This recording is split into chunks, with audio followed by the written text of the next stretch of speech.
Action of Glory 93.9 FM.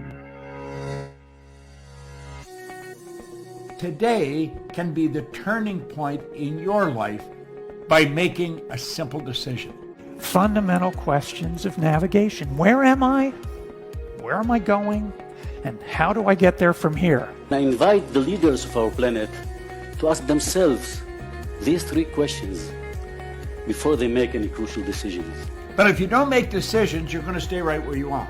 We are all map makers. We are in a time of transition. If we're going to change, we have to change the direction that we're going. Our planet needs leaders who know where they want to go. When we change the direction we're going, then we want to make sure we're going in the right direction. Leaders who can see the big picture. Because if we're not, we're going to either go backwards or we're going to stay where we are. Recognizing the psychological and the spiritual shifts and changes that need to be made, often from the inside to the outside. To be able to shape your future, you have to be willing and able to change your paradigm. Complex journeys require navigation. The path to the truth is one such journey.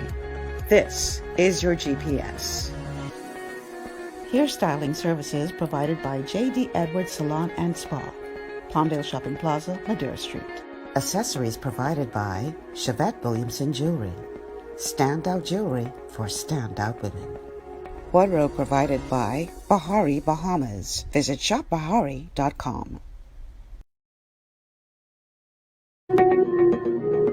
And good morning, everyone, and welcome to GPS Global Paradigm Shift on Glory 93.9 FM. I am your host, Michelle Malcolm.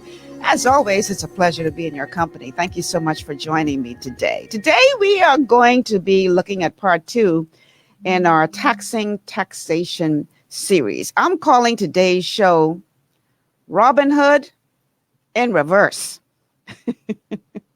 Robin Hood in reverse. We all know the story of Robin Hood, right? Robin Hood was the guy who used to steal from the rich to give to the poor. Well, the reason I'm calling this show Robin Hood in reverse is because we see the exact opposite going on, where the poor are being plundered to benefit the rich. And one of the ways that it seems that this is happening is through taxation. We know that the leaders of our country have no problem slapping taxes on the masses. No problem at all. But when it comes to taxing the rich, then that's another story. We've seen where a decision was made and one letter is sent from Life at Key and start backtracking. So what's that about? Today, we are talking about Robin Hood in reverse. Why are the masses being plundered, it seems, to benefit the wealthy? My guests this morning are, let's add him to the stream, Andrew Allen. Andrew is an attorney at law, member of the Bahamas Bar Association, and practicing counsel and attorney at law, specializing primarily in commercial law and conveyancing. He also has business interests. He's a shareholder and director of Global Nexus Limited, a telecommunications company. And he is a regular contributor to editorial commentary in the Bahamas. And from 1999 to 2007 was a weekly columnist in the Tribune, one of the two main dailies in the Bahamas. He's multilingual, including English and Spanish, but we're going to be speaking all English this morning. Mr. Allen, welcome back to GPS. Thank you. Thank you again. Also joining us this morning, no stranger to most of you, he is a social activist, always has a lot to say as far as political commentary is concerned. And now he's decided that he can do more than talk. He's jumping in the game. Kenall Colebrooke, better known to most of you as KCX, has decided to throw his hat in the ring, and he's going to be contending in the next election as an independent candidate because he says enough is enough. And so KCX is joining me on the show today. Mr. Colebrooke. Hey, thank you so much for having me. I need you to pull that microphone a little closer to your mouth. Okay, because everybody want to hear exactly what you got to say. Yes. Gentlemen, it's a pleasure to have you both here. All right, so Robin Hood in reverse. Hope you all like my title. But I see you already shaking your head, Mr. Allen. Shaking what are you thinking? Huh? Can you hear me? I can hear you perfectly. Yes. Yeah, I'm shaking my head in agreement. It is the perfect title. It sums up exactly the policy direction this country has been on for a very long time. And just to note, within the last few weeks, something took place that very few in the media took note of. Bahamas Air, which has been, like most airlines, losing revenues, did the exact reverse of what most airlines that lose revenue do. Most airlines that lose revenues drop their prices. That's what they do globally. They drop their fares. Bahamas Air raised their fares but only on domestic routes. So only Bahamians, only generally the poorer people living in the outlying islands of the Bahamas are now saddled with higher fares, and they drop their fares for international travel. Those few foreigners who are wealthy enough to be traveling during this global meltdown are now the recipients of a transfer of wealth from poor Bahamians. Robin Hood. In reverse. In reverse, absolutely. Why are we so comfortable in plundering the masses? And any of you can jump in to benefit the few wealthy. Why is it that we are so comfortable doing this? What is that about? History. History that's not been reversed. It originates in something that conditions that no longer exist. If you hear politicians speak, Mm-hmm. Can you hear me well, Michelle? Because this is new. We can hear you. I'm getting some static. I'm not sure if that's from you. Okay. That is from him. Yeah, we are getting some static. But go ahead. I can hear you. This is a new microphone. Okay. Take out the let's see if that makes it any better. Is that any better? No, take it out of the device. Okay, go ahead and speak now. Any better? Yes, that's better. That's Okay. better. Basically, it comes from history, but the arguments that are today given by politicians for the main plank of the Robin Hood in reverse phenomenon that we have, which is a lack of income tax, a lack of taxes, a tax-free environment on wealth, on income, which is subsidized by high taxes on consumption and on the average citizen, and especially on the poorer citizens. The main justification is a fabrication, which is that it is somehow good for the economy that we have today. It isn't. There are 15 countries with no income tax, of which the Bahamas is one. With the exception of the Bahamas is an exception. All of these countries fall into three categories. Either they are oil wealthy countries that derive their revenues directly from oil sales. They are microstates with less than 100,000 population, or they are Somalia, which is the third category, which is a failed state and doesn't have income tax for the same reason it doesn't have any other form of social infrastructure. So the Bahamas is the odd man out in that group because it doesn't fit. It doesn't benefit from not having income tax because the traditional argument given for not having income tax is that it somehow brings in money to fuel the economy. Foreigners who are operating or living in the Bahamas, who are not deriving their income from the domestic economy, would not be paying income tax anyway if we had an income tax. Income tax is something that is paid on monies that are made in the Bahamas, in the domestic economy. So the only people that benefit from a lack of income tax in the Bahamas are wealthier Bahamians. And very few Bahamians realize this. So when you hear your politicians saying, "Oh, we can't get rid of we can't bring an income tax because then we'll scare away investors," they don't know what they're talking about. These are very ignorant and simply uninformed people. So the next time you hear a politician say that, just challenge them. Say that's complete misinformation. You don't know what you're talking about. Please back it up with something. Sorry, go ahead. Finish the point. There is no argument to be made for economic benefit to the Bahamas from some of these other countries, yes. In Cayman Islands and British Virgin Islands, etc., These are microstates that don't really have a domestic economy, and foreigners are attracted there to do the things that they're not allowed to do here. A foreigner can't come here and set up as a lawyer, a doctor, a shoe store, start selling, food on the side of the street. A foreigner can't. Our domestic economy is protected by a policy of Bahamianization, thank goodness. So the only people that benefit from no taxes on income are people with higher incomes. I benefit. Most lawyers would benefit. The average person is punished by that policy because what it means is that the Bahamas, which is, you hear sometimes people say, oh, we spend too much. That's another. The next time you hear a politician say that we spend too much, ask him for some figures. They don't have them. They don't know what they're talking about. The Bahamas spends, as a proportion of its GDP, between 17 and 18% of its GDP in revenues, right? The average is 43, 44%. The US is between 38 and 42%. Nowhere that you can think of spends as little as a proportion of its wealth than the Bahamas. But what it does spend is a huge, huge burden on the average person, because of that 17%, 80% of it is made up of taxes on duties, taxes on consumption, and all these new fares and fees that they're introducing left, right, and center. So the reason that we have it is because we've always had it, because that's the way Stafford Sands and the others left it.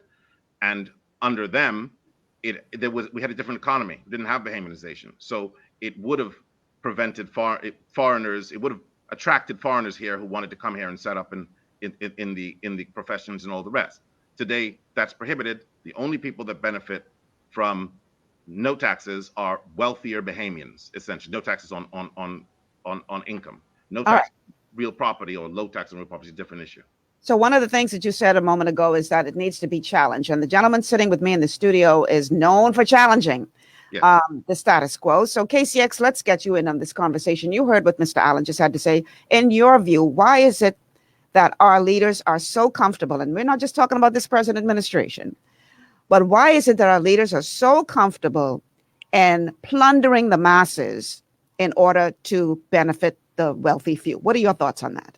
Well, let me first say, I just want to say, Mr. Allen, I just love your commentary. I can sit and listen to you talk all day. I've shared that with you before. I have him in a few of my WhatsApp groups. And every contribution that he makes, it just goes viral because he has a lot of wealth of knowledge, especially in areas of taxation, fair taxation, and the Robin Hood in reverse. Mm-hmm. But what we have in this country is a system that is working perfectly. Mr. Allen understands the taxation and how it should work in other countries, but I don't know if he knows about the treaties that we've signed. I heard him say, and he made mention of foreigners not being able to come in the country and set up shop. We've lost all of those provisions to be protected, for industries to be protected, because we're signing on to this one world government, the WTO. We've been fighting this from 2 administrations now. And all of those provisions that protected Bahamians, they're gone. They're going, yes. I agree with you. They're going. Yeah, not going, they're gone. Well, there is no industry. Imagine this. The Bahamas government, and this is not a sidetrack, the Bahamas government, especially this administration, they brag on how many citizenships they've given. You understand what citizenships mean? You know how many Chinese now are Bahamians? How many foreigners are Bahamians? And when you see a foreigner open a store, you might think that's a foreigner. That's a Bahamian. Mm-hmm. I heard you mention this also. We've been playing with the sanctity of being a Bahamian. We don't value something, a piece of document saying that you're a Bahamian. We give it. There's something called the Commercial Enterprise Act. Which is a crime. That act is a crime. That act is a crime. That act is an economic crime against the interests of Bahamians. I don't know what kind of sane government could let it pass. The act simply was an attempt to reverse Bahamianization. It was simply an attempt to say it was a failure to understand our economy to start with. It won't work. It won't help. How is it going to help? The one group, company that claimed to have come in as a result of it that I heard of was a company called GIBC in Grand Bahama. It's gone now. Look, you won't find it in the phone book. This company came here, and the Commercial Enterprises Act was supposedly allowing people to just come in and set up. And I think KCX, as you said, you and I spoke recently about, after 2 weeks, if you apply for a work permit under, and this is part of what you're talking about, if you apply for a work permit to come in and work under this Commercial Enterprise Act as a registrant of that act, after 2 weeks, if there's no reply, you could just come and set up. Yeah. You know, many Haitians would love to have that, but it's all directed at another demographic. You know, but it made no sense. This company came, they set up, and then they immediately went to Nassau and appeared in all these talk shows trying to drum up business in the Bahamas, because that's what they were here for, to make money off of the Bahamas, like everybody else.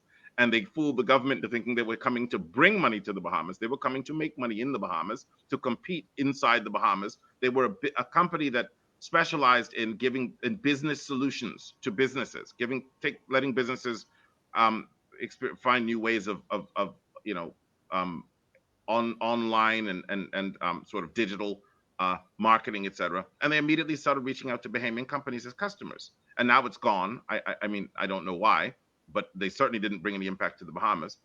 That act is a crime. I agree with you wholeheartedly, KCX. And I also agree with you that it is moving. But we still do have the vestiges, thank goodness, of Bahamianization. Foreigners complain still that they can't come in here and do this and do that like they can do in Cayman Islands and Turks and Caicos. Every time they do it, my heart sings. Every time I hear a foreign client complain, "Oh, this isn't like the Cayman Islands or the Turks and Caicos," and I'm like, "Oh, really?" But privately, I'm overjoyed because I don't want it ever to be where you can just come in and set up business and the work and all a Bahamian will ever be is a worker for you. I believe this country is made for Bahamians and to be built by Bahamians principally. But so you're right, KCX. I mean, we're losing it. We haven't lost it all. We Well, still do have huge inconveniences for foreigners trying to operate here, and we will lose it all. You're right again if we're remiss, because this government seems to be in a hurry to get us there. well, what I know you were in Grand Bahama the other day, Mhm. and I wish we had hooked up so I could have taken you down to the shipyard at 5 o'clock in the morning. You have thousands of expat workers going to work because of this Commercial Enterprise Act. What I say to a lot of people that don't visit Grand Bahama is you don't get a chance to see the model that this system that they're creating, that they want this model, a failed model for Bahamians. They want this on every island in the Bahamas. For instance, the other day, right here in Nassau, when they sold the port, that was a transnational company they sold it to. And now they're able, and then with all the Commercial Enterprise Act, they don't need to hire Bahamians. They can bring in their own staff. The same model that has failed Grand Bahama is what they're trying to bring. This is why I'm so versed on where the government is headed, because I've seen the movie before. I've seen the act. This is what they want. And I go down there and these people can't speak a lick of English. And the only people working on this is a security guard to the gate. Only Bahamian, you mean? No, the only Bahamian. And they give you the premise that we will train you to sandblast a ship. We'll train you to spray a ship. We'll train you to do the medial stuff. But then within a few months, you're fired.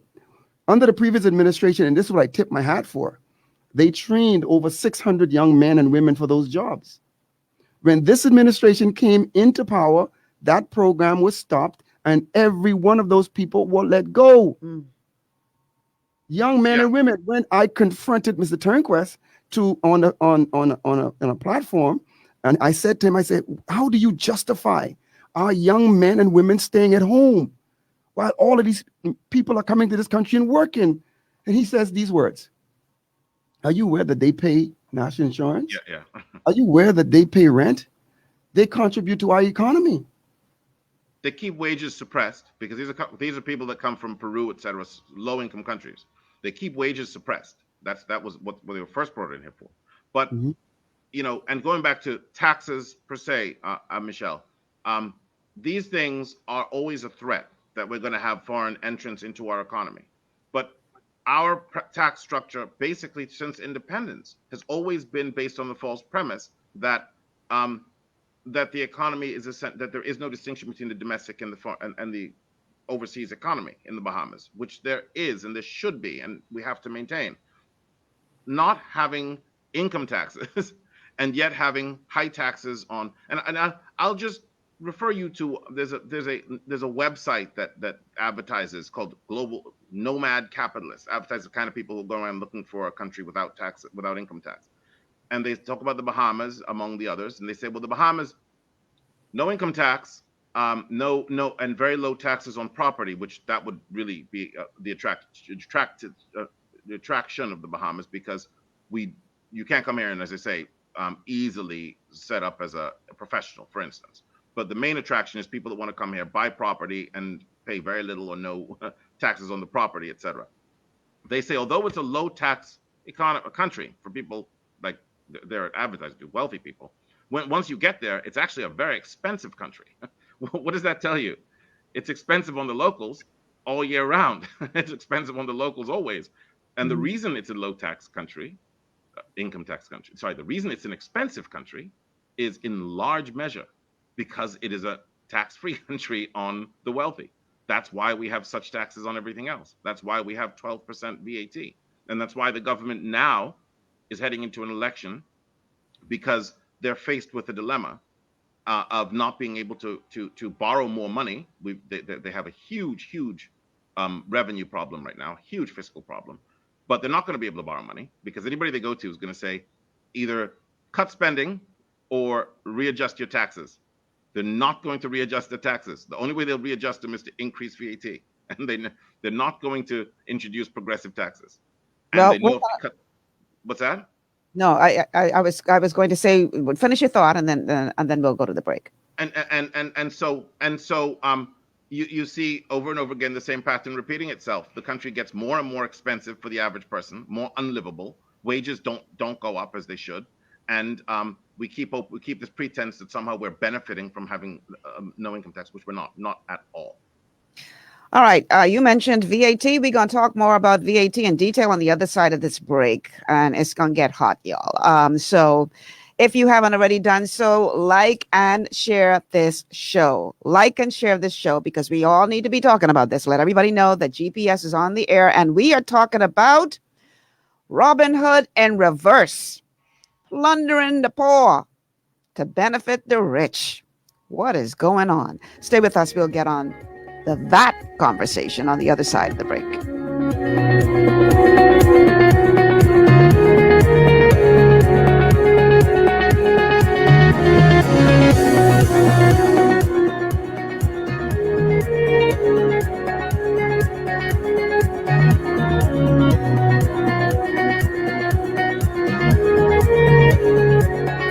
Located on Carmichael Road, Divine Designs Hair Boutique is a haven for women and men looking for professional beauty services. Our state-of-the-art and contemporary equipment creates a relaxing ambiance for you to enjoy while we cater to you. Need a hairstylist?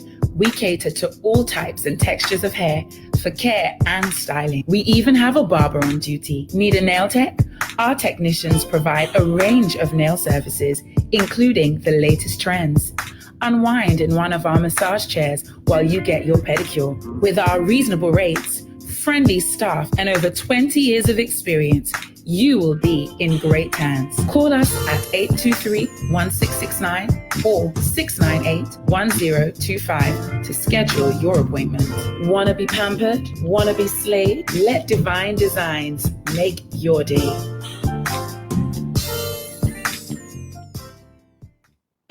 At Lee Air, safety is our #1 priority. Flying since 1996, we offer scheduled flights into Fresh Creek and Mangrove Key Andros and Great Harbor Key, Berry Island, twice daily, 7 days a week. Affordable charter services are also available to anywhere in the Bahamas and the Caribbean.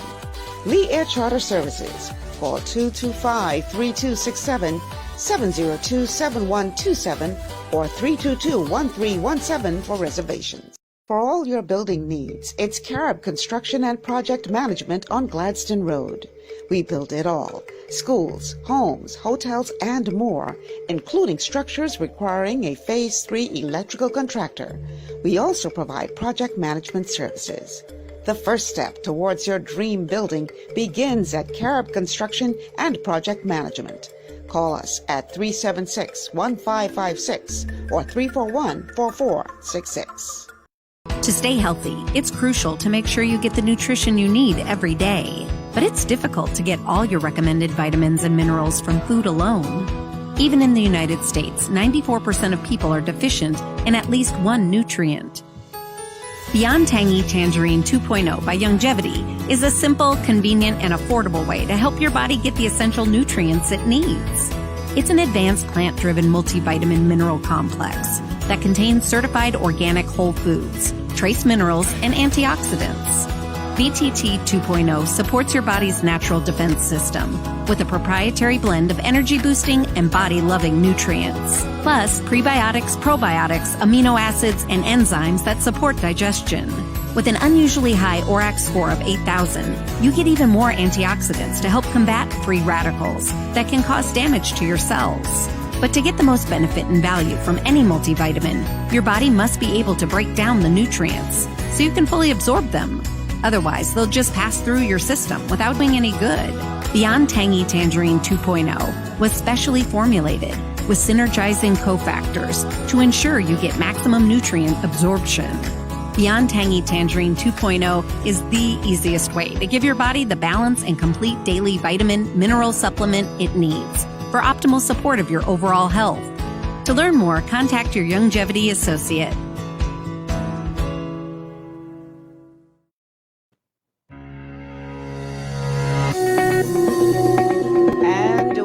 Are back. Welcome back to GPS Global Paradigm Shift on Glory 93.9 FM. I am your host, Michelle Malcolm. My guests today are attorney Andrew Allen and activist now turned politician as an independent candidate in the next election, KCX. And we're talking taxation, Robin Hood in reverse. Why is it that successive governments and successive leaders have felt so comfortable plundering the poor, it seems, to benefit the wealthy? That's what we're talking about today. And, VAT is a big part of this conversation because, as we all know, the VAT was introduced by the Christie administration.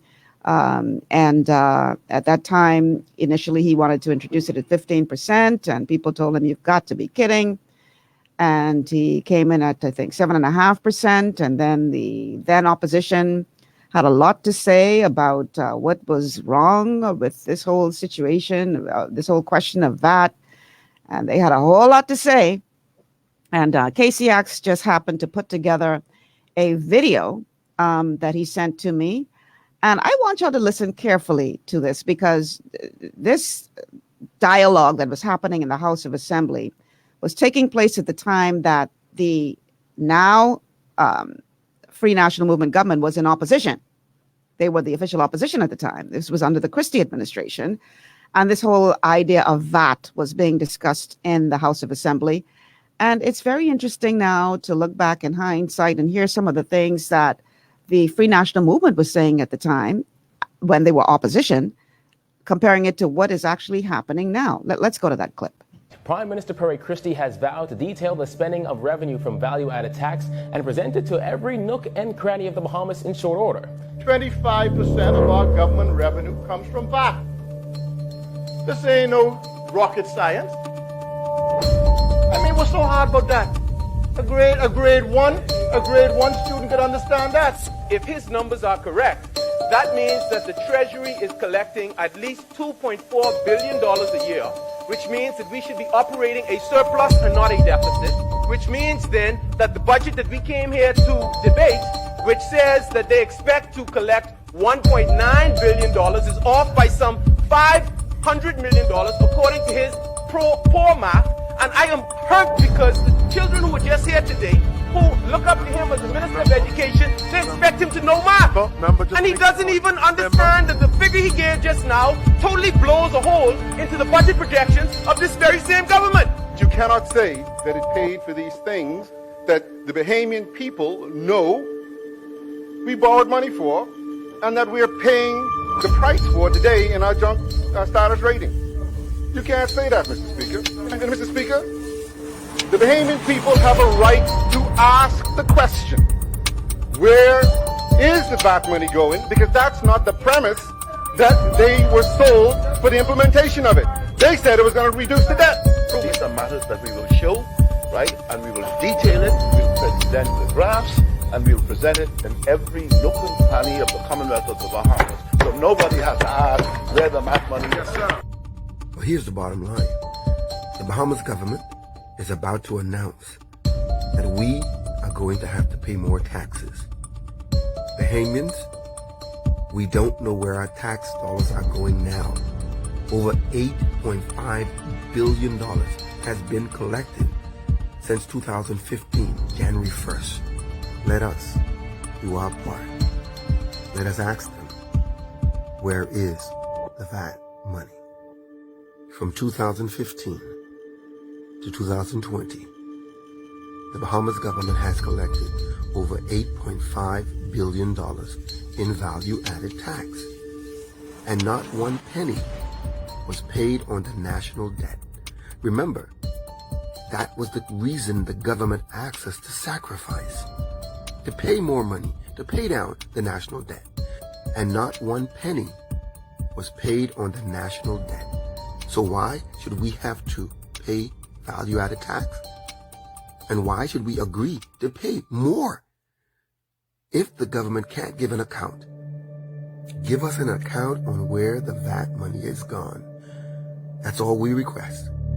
Don't come to the Bahamian people asking us to pay more in value-added tax, especially when oil companies pay no taxes, pharmaceutical companies pay no taxes, transnational companies pay no taxes.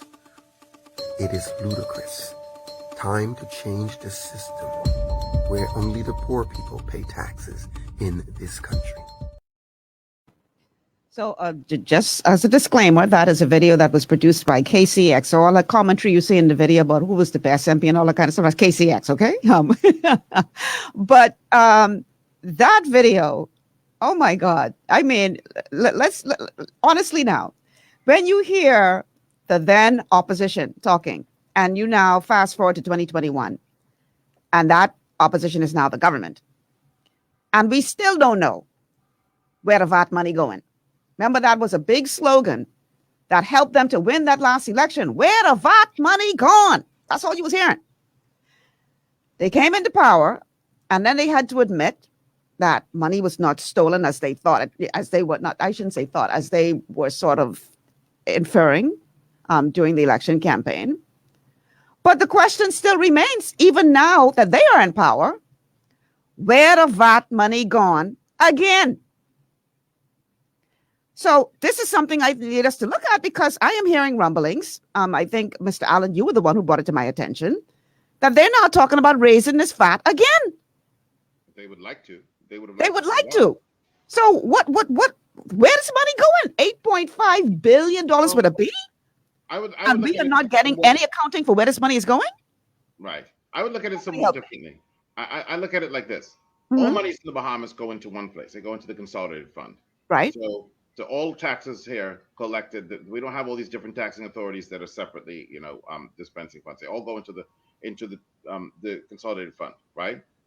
Whatever, and the accounting of it, I'll leave to those who, we bring in. We do need to have, accounting for what takes place. But the Bahamas is massively underfunded. It's not overfunded, it's underfunded. The Bahamas doesn't collect as much revenues as it should, but it's collecting it from the wrong places.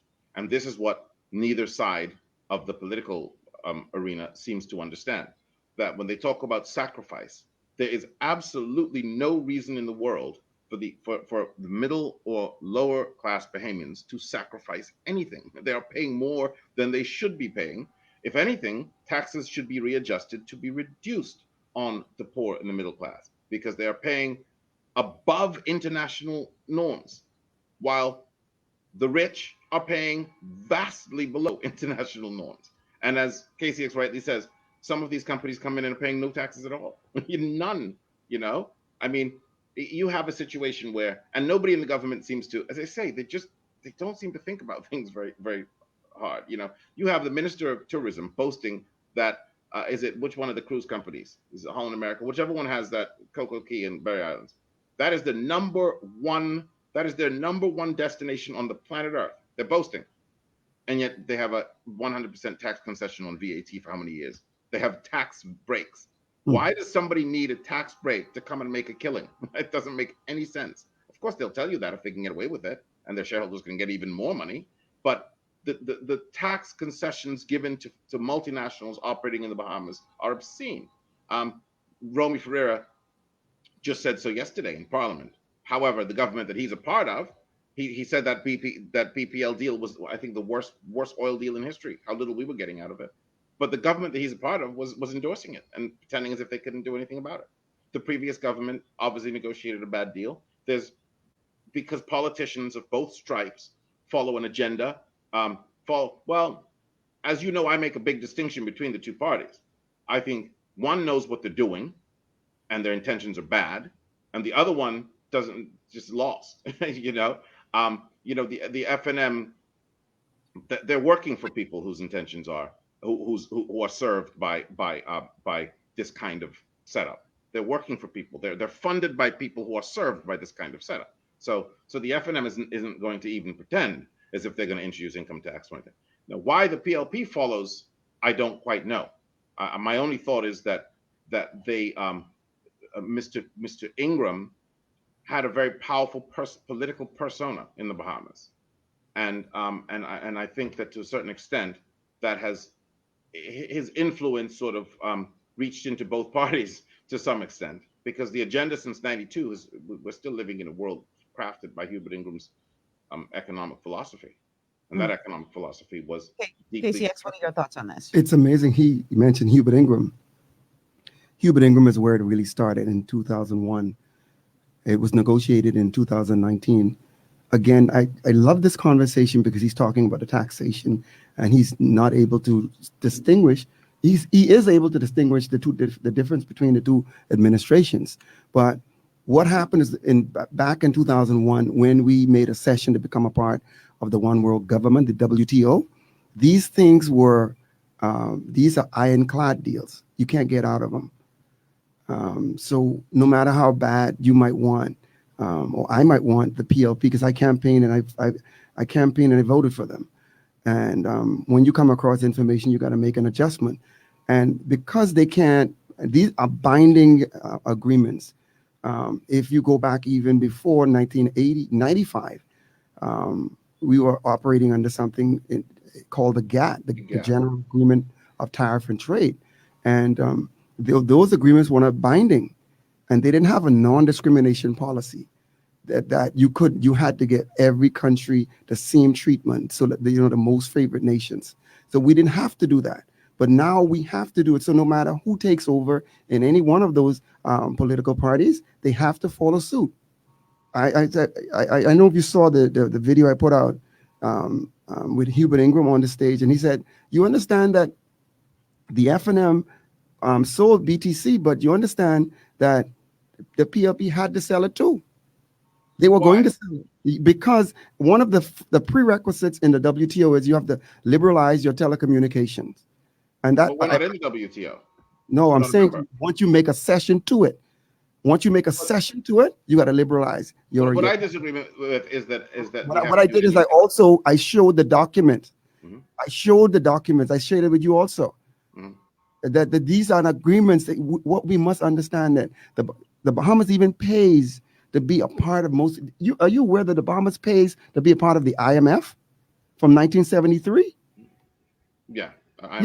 That's but the Bahamas, there's nothing to stop the Bahamian government saying we're not interested in pursuing membership of the WTO. Agree. There is nothing. Away, Mr. Ingram, and to show what I mean, the country has been in Mr. Ingram's made over in Mr. Ingram's image since 92, and nobody really challenges it. Exactly. Mr. Christie came to power after Mr. Ingram gave away Batelco. I mean, yes, gave away. If this were a serious country, there would have been a trial over that. But the media doesn't pay attention to that. They're paying attention to who Peter Nygaard is sleeping with him. They don't pay attention to the media. Just the important stuff happens, and they just act like nothing happened. There should have been a trial following Mr. Ingram's giveaway of Batelco. It was a crime against the Bahamas, and the circumstances of it and the repercussions of it we're feeling today. Mr. Christie came to power and pretended as if he was going to do something about it, and by fiddling around with one share. I don't know if you remember. Hell, yes, we remember. I would have just said, okay, bye. I'm changing the whole thing. Next day, we're giving you this is how much we think we're going to give you. Goodbye. There's nonsense about, oh, then foreign investors wouldn't come. Okay, I dare you not to come, and then to go to sleep the next morning. Foreign investors are there ready to do business. It's nonsense, and it's a complete lie that the Bahamas has to have stood by that bad deal. We should have undid what Mr. Ingram did, told those guys go away, given them what we think was fair, and then we don't have any interest in selling our telecommunications sector to anybody else. So we don't care what the outside world thinks about that. We don't care about junk status. Why do we care in the Bahamas about what lenders think? We have no reason to be borrowing anything from anybody. We have so much money in this country to be taxing that we haven't touched the surface of it. We don't have any interest in what anybody thinks about our credit worthiness. We have no interest in anybody thinks about us as a place where investors come. We've never had a difficulty in attracting investors. In fact, we've often had too many, and it's a lie they sell you. So the idea that we have to continue the accession talks, although the government backed down, and KCX, I commend you and others who created the conditions to frighten them out of actually signing on. They backed down, but there's no reason the Bahamas doesn't say, listen, we have no interest ever joining the WTO. The rest of the world joins it. That's fine for the rest of the world. Great. We're not interested. I'm going to challenge you. I want you to understand that you have more to offer. You have so much to offer this country. Publicly, I'm saying this to you. We need people like you in government leading this country, sir. I've been fighting for a while, and I know I was going to challenge you when I knew you were coming on. Well, you have a lot to offer this country. You have a lot to offer, and we need people like you in the front line, sir. Well, it's not about me. It's just so much so. It's not about you. Your talents, your gifts. It sounds like he's trying to recruit you to become one of those independents, but you all got to do that off air, okay? The point, KCX, and you and I have discussed before is we have people running the country who don't see the country for what it is, and they accept anybody's. I think they take third parties, outside parties, ideas of what the country is and what its needs are and what its strengths are. The idea that we have to to say that, and the telco deal is just one example, just a small example. If you look at, for instance, the port, you talked about the port, global ports, taking over the Prince George Wharf. You're half right that this is a multinational taking over, but there's also an element of a few Bahamian families that are still going to be involved in that mix, the same ones that are involved with Arawak. So it's not. It's even worse than just being taken over by multinationals. It's a compounding of the Bahamas' old ossified social structure being brought over into the new era, right? So if you look at a deal like that, right, our government goes to the outside world with this idea as if they're begging, oh, we wanted some jobs, and of course people react in kind, and they'll tell you we're going to give you some jobs, they're going to give you some low-end jobs, and they react in kind. You want to create jobs in this country? Do you know what you'd do if you wanted to create jobs in this country? You'd raise the minimum wage, and you'd cut taxes on consumption, and you would introduce income tax, because that way the common man would have money in his pocket, and that's what drives consumption. The international economy in the Bahamas is doing fine, and it always has been. It's the domestic economy in the Bahamas that's hurting, and the domestic economy is driven by how much money the average person has in his pocket. So it doesn't matter how many Bahamas you bring here. If it doesn't matter how many container ports or whatever you bring here, if the benefit isn't crossing over through increased wages and through taxation being rebalanced on the wealthy productive sectors, then you're always going to have low unemployment. And then because you have low unemployment, you run to you sell yourself as a beggar to the world, and then you get terms that ensure that you continue with low unemployment. This is the cycle. We present ourselves as if we're job beggars. I want to read a comment from one of our Facebook viewers. This is Stacy. Stacy says, we don't need any more tax. We didn't need VAT. VAT was implemented due to poor money management and misappropriation of funds. Gentlemen, how do you respond to that? Well, that's sold by people. That sounds like a smart argument. That's sold to you by people that don't have your interest in.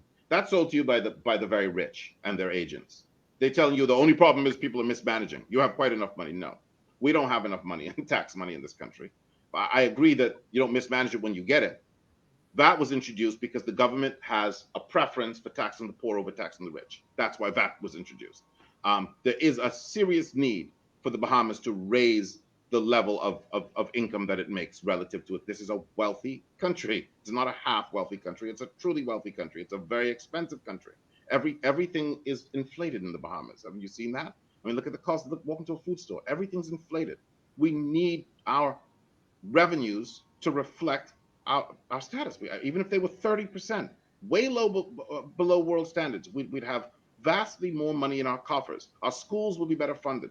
Our hospitals, we only have one now. You can't even be born on most family islands. You have to come to Nassau now. For the first time ever, the whole population of the Bahamas read their passports, say born New Providence. We do not have the level of services commensurate what we deserve and can afford in this country. And so when people tell you, oh, it's just a question of mismanaging, I know when I hear like the person that said that probably has the best intentions and is right that, that we were lied to get us into VAT. But I think you're mischaracterizing the lie. The lie is that anytime there's a need for funds to be raised, they have to be raised on the back of the poor and the middle class. It has to be consumption taxes. We did not need VAT. We don't need it now. We don't need the level of duties that we have. We need the rich to stop paying their bills, paying their fair share. We need real property taxes, which I passed over to real property, counted, what is it, $300 million outstanding in the Exumas, in like more than 100 billion in Ocean Club estates alone. Baker's Bay, $80 million. Outstanding real property tax, some outstanding by 20 years, owned by foreigners. Government won't enforce it. They won't take away properties. They won't bring, they have a limit on the amount of real property tax that can be paid on luxury property of $50,000. I have clients in the United States that pay $600,000, $700,000 every year in real property tax because they are very, very rich people that own very expensive properties. These same people own, $15, $20 million islands and properties in the Bahamas and have a limit of $50,000, which they don't need. So that person who writing on Facebook is being hit with that, so that my client who's paying $600,000 in the US can pay $50,000 here, which he probably won't pay anyway. Most people don't pay. I think the average luxury property in the Bahamas, I'm talking about non-Bahamian owned property. That's all I'm concerned. I don't think Bahamians should pay real property tax at all. The average luxury property in the Exumas, the Abacos, owned by non-Bahamians is delinquent a year or two, or 10 or 15, and some 20. Mr. Allen, I heard you spoke in a voice note about the government of the Bahamas making it almost impossible now to repossess those property. You want to touch on that? That was under Mr. Christie's government.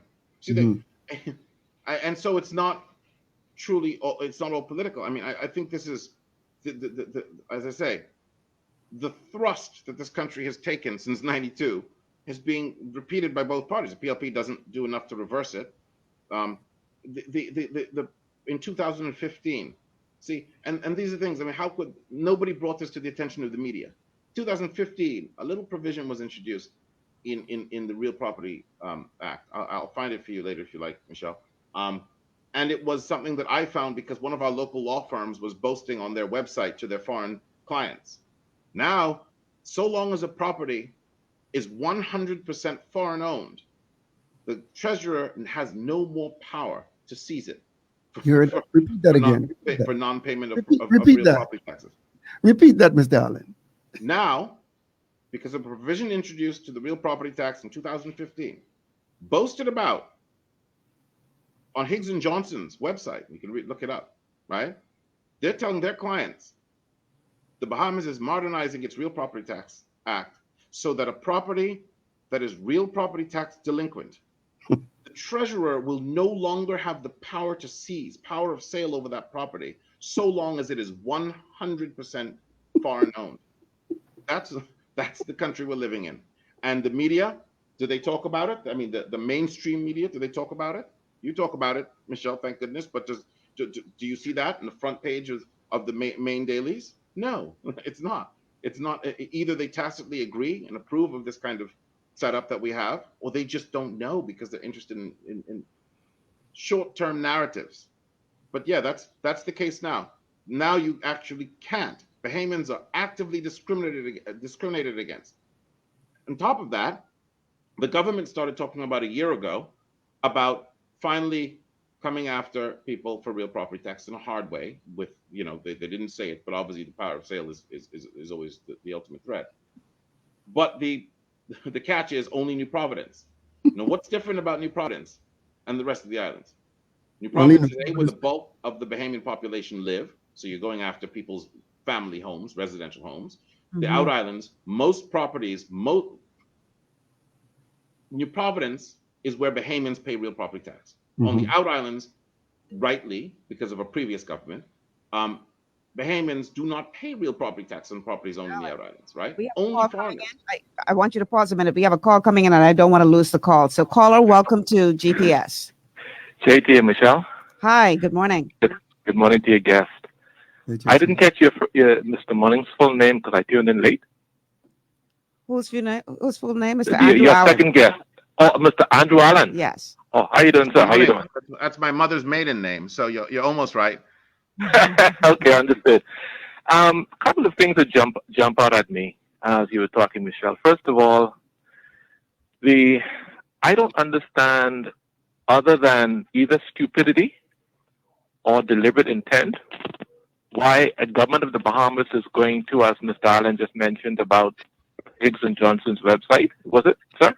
Yeah, was Higgs and Johnson's website. Where they have, where non-Bahamians are not. In other words, the government cannot foreclose on a non-Bahamian's property as long as it's 100% foreign owned. Right. To collect taxes. That was a 2015 amendment. Yeah. Who put that in there? My guess, the BREA or some other interest group. The problem in the Bahamas is we have government by interest group, and both parties do it. Yes, exactly. Yeah. Government. Why do you think if I'm the government, if I'm the prime minister of the Bahamas, and I'm deciding whether we should raise minimum wages given the cost of living in the Bahamas relative to people's wages, do you think I'm gonna get on the phone and call the Chamber of Commerce and ask their opinion? I would sooner ask my cat. I mean, what do they have to do with it? They have an interest in it. Yes, they have a vested interest in it. Do they know better than anybody else, including my cat, what's good for the Bahamian economy in terms of the level of wages? Some of them will go out of business. The government's job is not to keep the present business community, the present people who are now at the head of the business community in business. That's not the government's job. You know, we talk about competition, and now you're changing the laws of the country and the conditions, the fundamental conditions of labor in the country to suit named individual businessmen. That's I mean, again, these kinds of things should lead to trials. That's exactly what happened with the Atlanta situation. Of course. Changing laws to benefit the businesses as opposed to benefit your people. To benefit a particular business. And so my guess is that the government huddled with some people with, you see, we have a problem in this country that's partly cultural. You know, so long as somebody has some sort of specialized degree or some, you know, or he's some you know, some big educational qualification, that person has more of a valid right. Their view is somehow more valid than the person, the entire Bahamian population that the politicians are supposed to be working for. You know, just because some group of specialists tells you something. And so my guess, necessarily right or should be accepted. Right. My guess is it's some interest group. I'm sure if you checked it out, you'd see, as I say, that was on Higgs and Johnson's website. I guarantee senior lawyers, very wealthy, well off, senior lawyers would have huddled with the government. So this is what you have to do. The Bahamas Real Estate Association, again, narrow vested interests, and the government would have changed the law. Allow me to ask you a very important question on that point there. Do you think, and this is only speculation on my part now, do you think that because of the IBCs that we have in this country, that Bahamians are actually setting up IBCs and actually buying properties that are owned by them through an IBC, but they're buying it here in the Bahamas and owning it and getting away with paying taxes from that point of view? You think that could be one of the motivating? Obviously, that's happened a lot in the past. I don't know about now. The benefits, because of the adjustments we made when we complied with these international bodies over our, the international business companies. Because the adjustments we made, some of the benefits have been eroded because of the so-called ring fencing has been eliminated. So some of the differentials in pricing and taxes in Bahamian companies, et cetera, and local companies and international companies has been eroded. But obviously things like that, if a property is now partly owned by a foreigner, it's not exempt from real property tax, but it's practically exempt, because if the government can't take it and sell it, what's a real property tax means nothing without that, Yeah, exactly. Yeah. Something else I'd like to bring to your attention, Michelle, you and your guests, you may or may not know, I don't know if this is relevant for your show, but it's along the lines of Bahamian ownership and respect for Bahamians. Are you folks aware that this administration, and it started under Mr. Ingram, but this administration in particular has been expressing the interest to put in place what they call one of the business, the Lands Adjudication Act. It's not in law yet, as far as I know, but it's a bill. What that effectively will do is take away generational property and commonage land from Bahamians individually and families who do not have clear titles of those properties. The government, in effect, in my honest opinion, would be legally stealing people's lands from them. My words. Why does that concern me? If you and I have right to property in this country, ownership to property in this country, I don't care if it's sitting there for 1 million years or 2 days. No right and no government except for a clearly demonstrated public need, like for schools or bridges or roads or something like that, or hospital. In those cases, other than those cases, no government should facilitate, either under its own initiative or by special interest, taking away the birthright from the Bahamian citizenry when it comes to land. And that land adjudications bill is one of 3. I can't remember the other 2. But in effect, if any of you in there have properties, generation property or common land, and if you can prove that you've been squatting on the land for 12 years or more, then you would be given, according to that bill, only up to 1.5 acre and a half clear title to. Even if you had 100 acres or 5 acres or 1,000 acres, all of that would be taken away from you. Why? Because the special interest in the country wants to have that property so that they can go and develop it and sell it off and to make money off it. Why has not the government worked with Bahamian families to help them to get clear title to their property instead of trying to take the properties away from the Bahamian people? So JD, have any of you heard about? That's a good question, right? I've heard rumors, not just. No, I didn't mean to change it, Michelle, but I honestly wanted to find out, since we're talking essentially about taxes and respecting or regarding we the Bahamian people, right, through governance.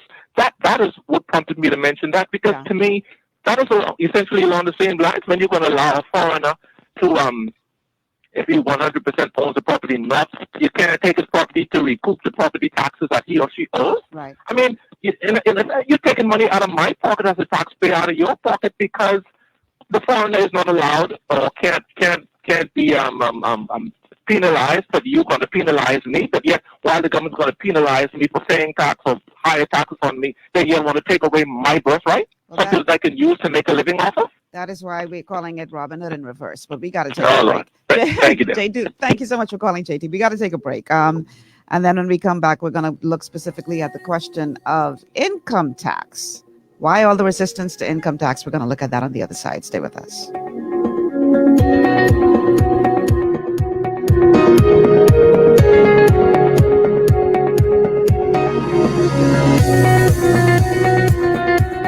Photography at its best. Professional and quality service. Warren Grant Photography specializing in weddings, portraits, sunset images, events, and photo booth, creating compelling images of life-changing events. Make that step today and call 242-424-5678 or email Warren_Grant251@yahoo.com or check out our website at www.warrengrantphotography.com. Facebook and Instagram, Warren Grant Photography. We change moments into memories.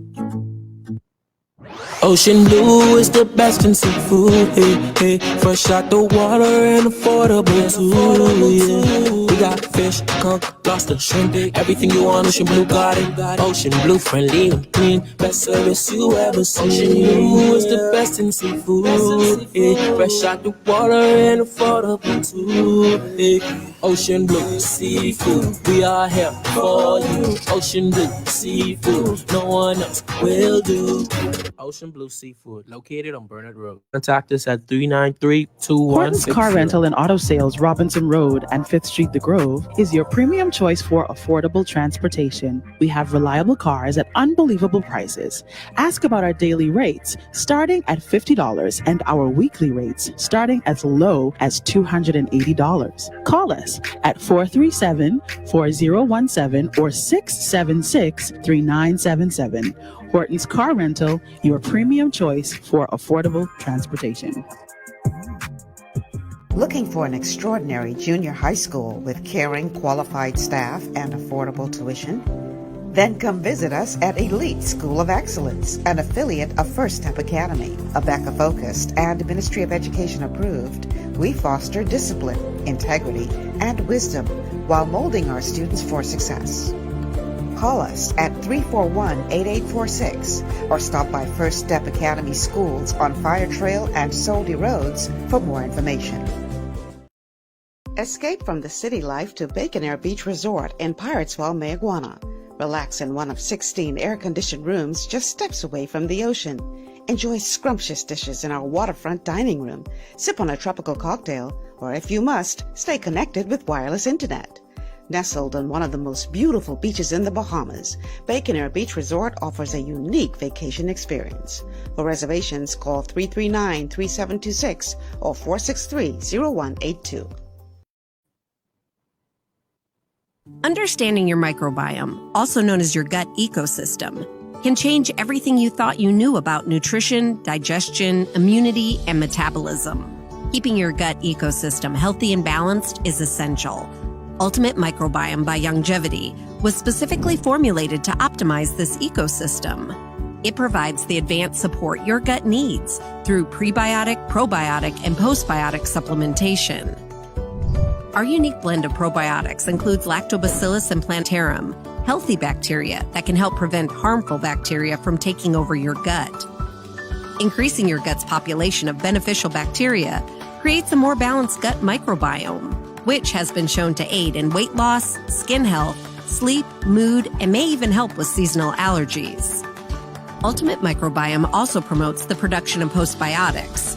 Postbiotics are key to help regulate your gastrointestinal health.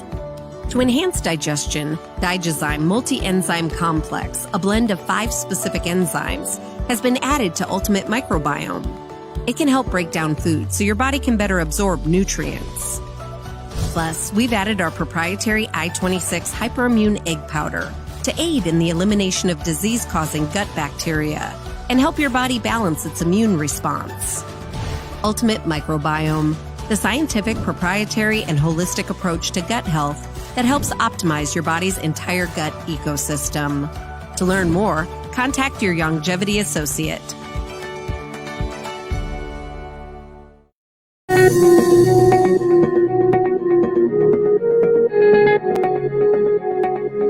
And we're back. Welcome back to GPS Global Paradigm Shift on Glory 93.9 FM. I'm your host, Michelle Malcolm, and my guests are Andrew Allen and KCX, and we're talking taxation, Robin Hood in reverse. Why our leaders are so comfortable, it seems, just plundering the poor to benefit the few wealthy. I want to read a couple of the comments here on our Facebook thread.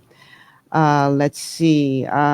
Hilary DeVoe says, it seems like a deliberate sabotage of our economy with our very own leaders overseeing it. Shake my head. Let's see. Quite a lot of comments, y'all. I'm going to try to get through as many of them as we can. Stacy says, the deal is bad for the Bahamian people, but trust and believe they got their big bucks under the table. Okay.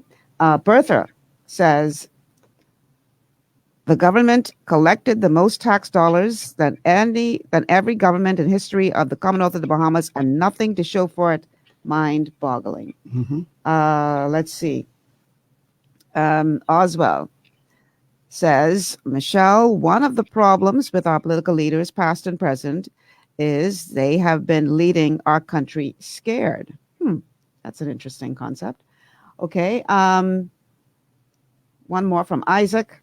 Isaac says, the Bahamas is too rich to be begging for investment. We are the land of milk and honey. God is our rock and protector.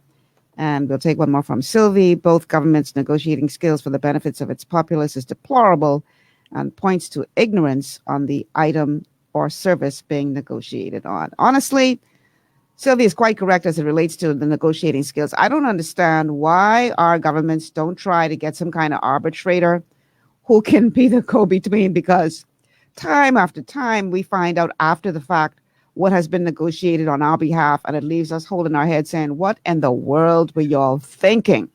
So perhaps the time has come, honestly, for us to look at moving that the negotiating aspect of this out of the hands of the politicians, because clearly they don't have a clue. What are your thoughts on that, gentlemen?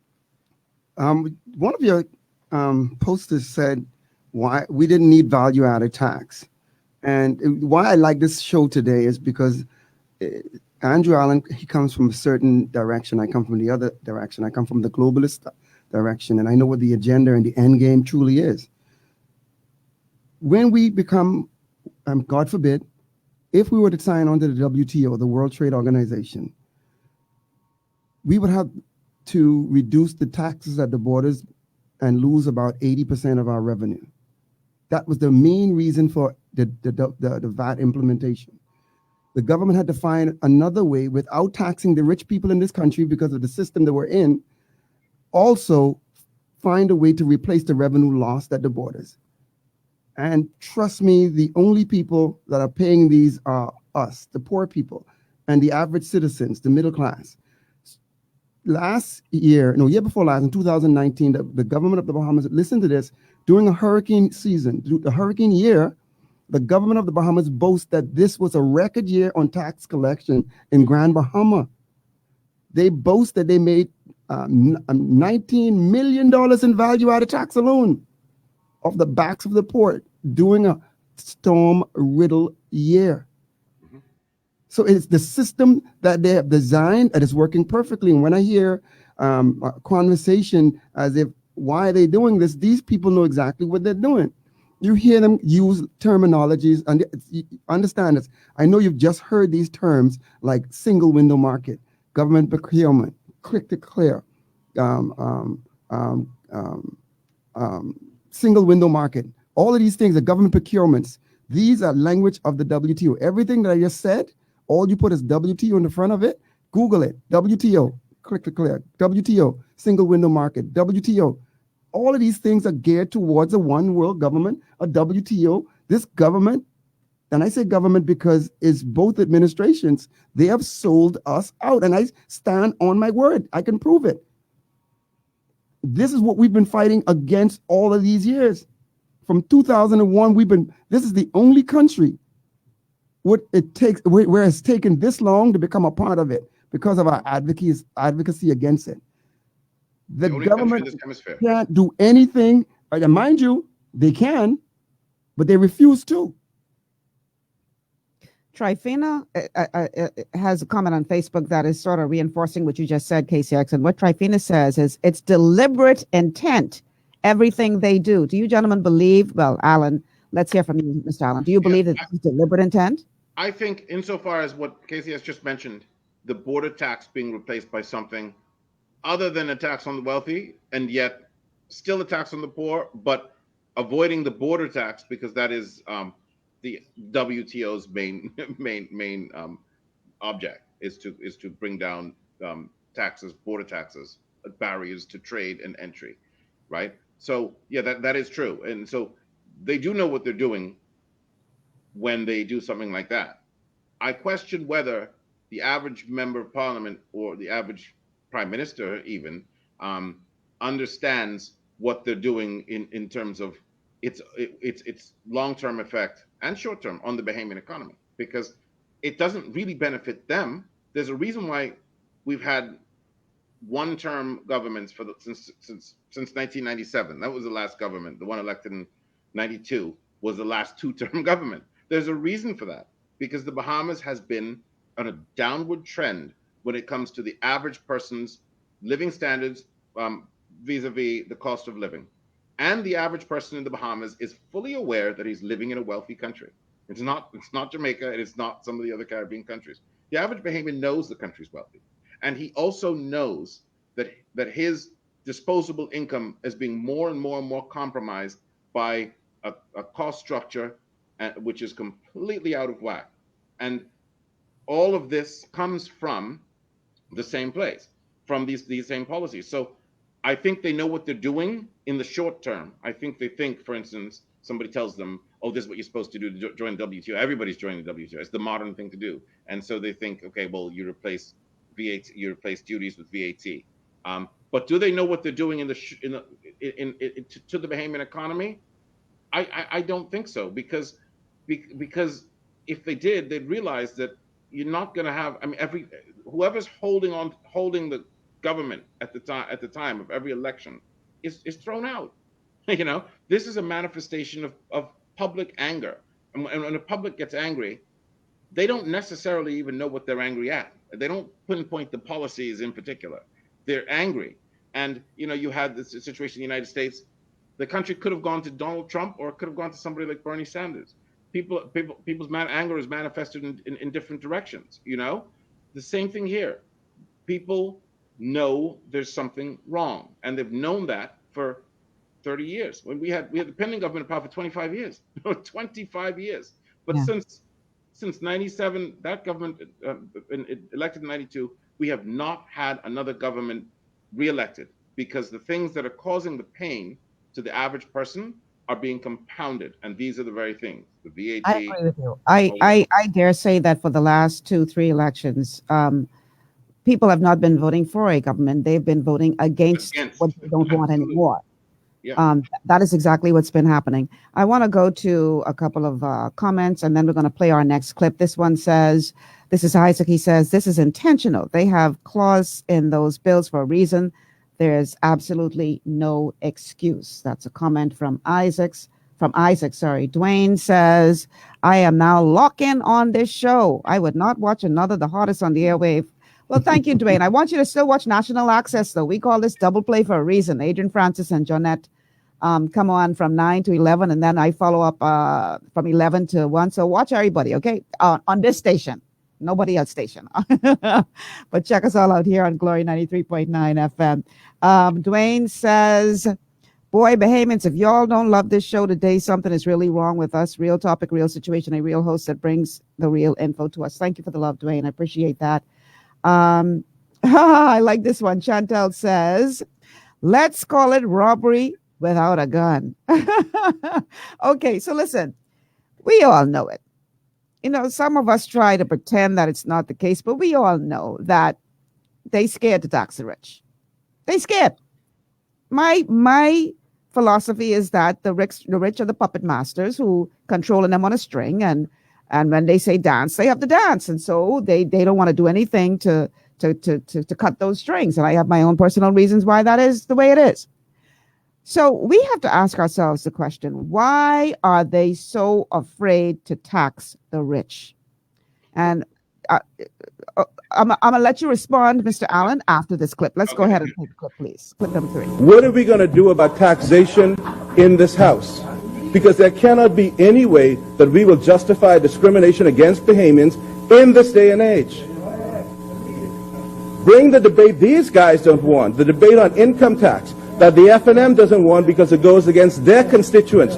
Bring it to this House, and let's now talk about equality and equity in the way we treat our people. And let's finally get to the point where we admit that what we are calling a national debt, which is the difference between what we earned and spent for 40 years of independence, is equivalent to the tax break we gave to the rich for 40 years of independence. Let's talk about it. And how do we go forward without equalizing that and making sure the people in this House, those of us who earn more than most of those out there, start paying our share so that they don't have to carry those heavy burdens? Let's talk about it. That I agree with in its entirety. Go ahead and respond, Mr. Allen, because you've been wanting to jump in before I even played the clip. Go ahead and That clip I agree with in its entirety. Greg Moss is absolutely right. It's fiction when we talk about, oh, this big national debt. That national debt is equal to the tax break we've given to the rich. That's all, right? But getting back to this point, right? They're afraid. I like something else that Greg Moss said. He didn't say both parties are afraid. He said the FNM is afraid. It's the FNM that's afraid. The PLP doesn't do it for other reasons, right? Well, what are those reasons, pray tell? Why? The people who benefit from it, they're not going to vote PLP anyway. Trust me. So why is the PLP not doing this then? If they're not going to benefit from not doing it, because they're not smart for the most part. That's the only reason. No, I'm being honest with you. The FNM don't do it because they know. How do you really feel, Mr. Allen? The FNM don't. I tell them all the time. The FNM don't do it because they know they are. I know who supports the FNM. I mean, if I have an argument with the FNM, I'm not going to argue with Hubert Ingram or Hubert Minnis. I'm going to call the people that own the FNM, and I know them. I'm not going to argue. I'm not going to go to your house and argue with your gardener about your landscaping. I mean, hey, Joseph, where's Big Daddy? The people who run the FNM, I know them. I wouldn't waste my time arguing with them because they're not going to go against their financial interests, right? The FNM politicians don't own the FNM. These are just the people who are carrying out their instructions. That's the difference. The PLP does not benefit one iota from not taxing the rich. In fact, it harms them because let me give you an example. In the last election, in the last term in office, the big issue, in my opinion, was national health insurance. That was the huge issue that would have had a huge, fundamental, irreversible change in this country's economy and society, right? Perry Christie, again, they just don't think very hard, goes and engages for discussion on national health insurance, goes and engages with the private health insurance companies and wasted 5 years back and forth with private health insurers. That's like the farmer going to the local fox and asking for him to help construct the hen house. You know, you're going to the private health insurers to help to consult, not consulting with the people who are the ultimate people who are the beneficiaries or the sufferers of the system that we have. You're going to the private health insurance companies. They're not going to vote PLP anyway. I know these people. They wouldn't vote PLP if they have anti-PLP in their genes, right? The people that own the private insurance company, and some of them are nice people. Some of them are friends of mine. I wouldn't talk politics with them because it wouldn't go anywhere. But these interests aren't going to vote PLP anyway. In fact, a huge dollop of the money that went into defeating the PLP in the last election came from the private insurance company. Came from the Nassau Guardian. Is owned by Kalina, by the same group that owns Kalina, that makes tens of millions of dollars every year of selling insurance to government employees, private insurance. They would lose tens of millions of dollars in business if we had national health insurance. Do you think the Nassau Guardian is going to be fair and balanced about that? So absolutely. The FNM does it. He's right. The FNM they represent the people who benefit from having the poor to pay their bills. You know, the poor pay for the FNM's clients. The poor pay for them to live a tax-free life. The poor basically work and support them. Like these people are they're like welfare queens. These rich people here, they're living off of the poor who take care of them. The poor are their baby daddy, right? The PLP, it's just dumb. They're just dumb. For them not to. If the PLP had not allowed if the PLP had introduced income tax on corporate income 20 years ago, the money that you see the FNM using to fight the PLP in elections wouldn't be there because it would have been taxed away. The big corporations that all put millions and millions of dollars behind the FNM, no matter what happens, doesn't matter who runs the FNM, as much as they don't like minutes in private, as much as they hold their breath in private, dislike the man intensely, but they know where their interest lies. Their interest lies in a party that they feel they can control. These people are never going to vote PLP. And if the PLP had any sense, if I were the leader of the PLP, they wouldn't have any money in 5 years. They would be broke because they would have been taxed. Well, they'd be relatively broke. They wouldn't have the money to put into. So there is a distinction between the two parties. One's evil and one's stupid, basically. That's really not much of a choice. Not much of a choice. No, there is a choice. You can talk to the stupid party, and you can make them see sense. I wouldn't waste my time with the FNM. With the PLP, I try to talk to members of the PLP. I have the point of order here. If you're going to go with who you should talk to, you can't talk to a stupid person when they don't. When have I say stupid, okay, that may be a strong word. I'm almost done. Yeah. All right. You can't tell me after you just said it. They're stupid. All right. They come in. They complain when they're in opposition about what's wrong with the country and how stupid the deals are. And I'm using your words. All right. And you do nothing about it. How you expect to get something sensible from a stupid people? You're going down the alley. I want us to stay right here. You know, because I use that strong language, but it makes the experts claim that we got over $5 trillion on the offshore bank not being taxed. What is the benefit of the Bahamian people? We trade over $3 trillion in goods and services now, guys, not being taxed. I want you to stick a pin in it because I don't want to lose this call. Go We have ahead. a caller on the line. Caller, welcome to GPS. Yes, how you doing, Michelle? Hey, C. Allen. Good. How are you? Mr. Allen and KCX. Hey, G, what's up? Yeah, just a couple of points. Let me first go to the property tax. In 2014 or around 2013, right after the Progressive Party won the last election, I led a group of individuals that began to advocate for collecting the taxes on properties by virtue of selling tax certificates. Essentially, the way tax certificate works is that the government will collect 100% of its taxes whenever it's due, because when you don't pay your taxes, we'll sell a tax certificate with a reasonable interest, 6%, 10%, 12% attached to the public domain. And if you don't pay your taxes, your property will be sold, and it'll be, even your first mortgage will be subject to the tax lien. The tax lien will be superior to the mortgage. And you would basically have banks and owners paying their taxes immediately, because essentially I could go buy a $50,000 tax certificate on a piece of property, and if you don't pay it within a certain amount of time, I'll own the $20 million property. So those taxes will be collected on the basis. The Auditor General found about $600 million is uncollected. My data and collection estimate that is in excess of $1 billion if we was to do a thorough audit of all the properties across the Bahamas.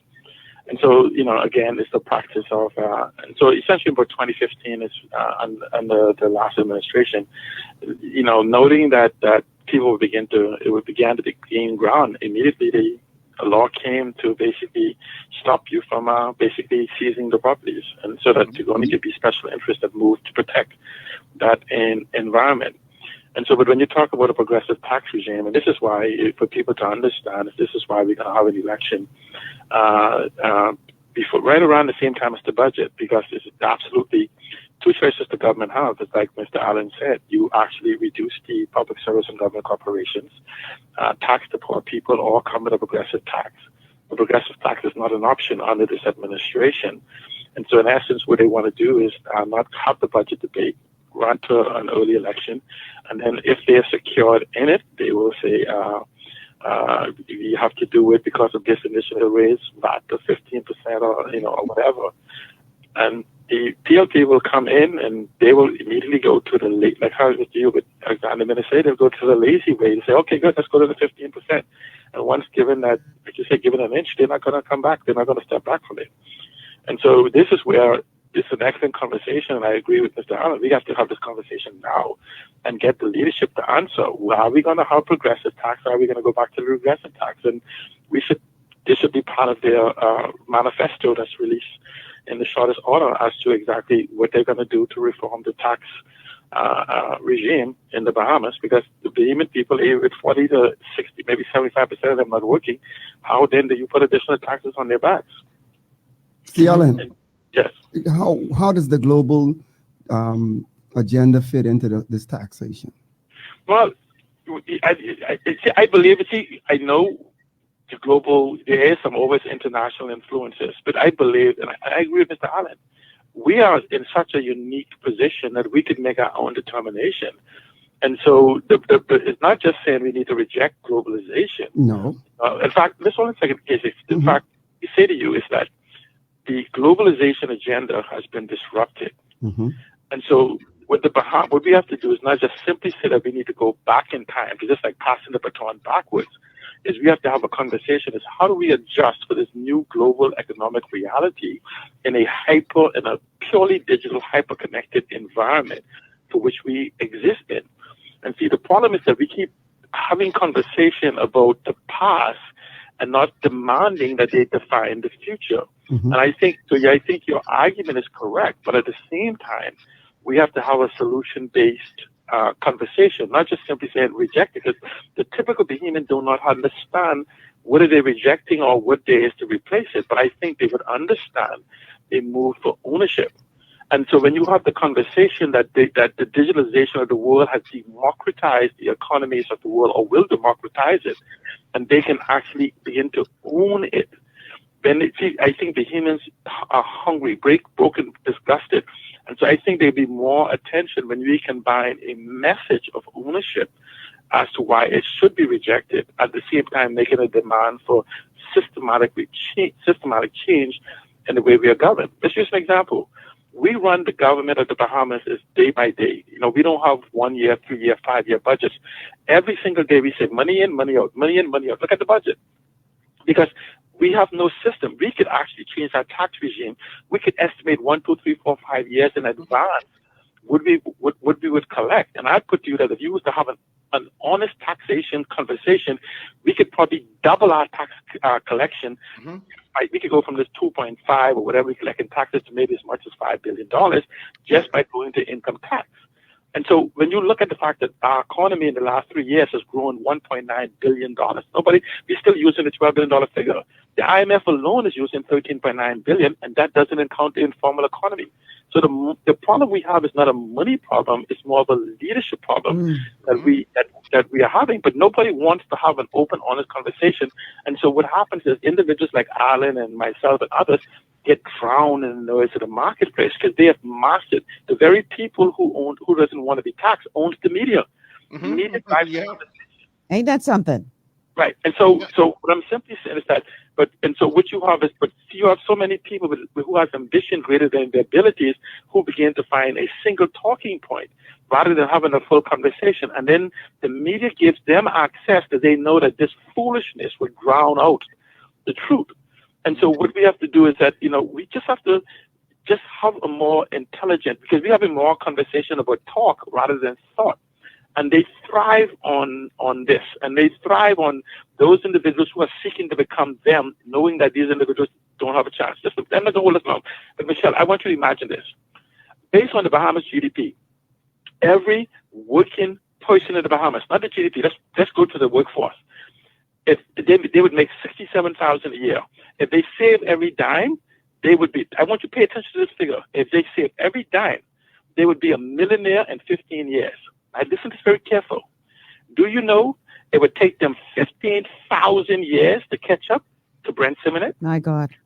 15,000. Because if Brent has 1,000 million, they'll have a million. And he has 1,000 million. This is not him. I just use him as an example. Yes, I get it. There's hundreds of them. But if he has 1,000 million, that means if it took them 15 years to reach their first million, it'll take them 1,000 times that. So it'll take them 15 years just to catch up with him. So those oligarchs and special interests in our country have an advantage that we can begin to measure, but we will not have we just won't have that conversation. But Casey, you're absolutely correct. We need to ignore the global agenda, but we keep pushing us to do from the outside and embrace what we are capable of from within inside, from our geopolitical location, our resources, not just the natural resources, but some intellectual resources that we possess. We can begin to play at the plate. You know, what Biden called Canada, he called Mexico, but he didn't call the third border the third border of his country. Why is that? When we supply $3 trillion worth of commerce through our borders to his country, it's because we haven't demanded the respect that we deserve, because we keep putting, like you say, stupid people and special interests in governance and we don't ask the right questions, so we keep getting the wrong answer. Stupid people and special interests. I want to apologize for using that word, right? No. In the case Don't apologize for Michelle, let me tell you. Let me just end this. Let me show what stupid is.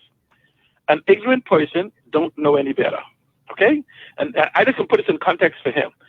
An idiot person, you told the ignorant person, if you put your hand in that hole, you'll lose your hand. And the ignorant person says, "Thank you for telling me, I won't do it."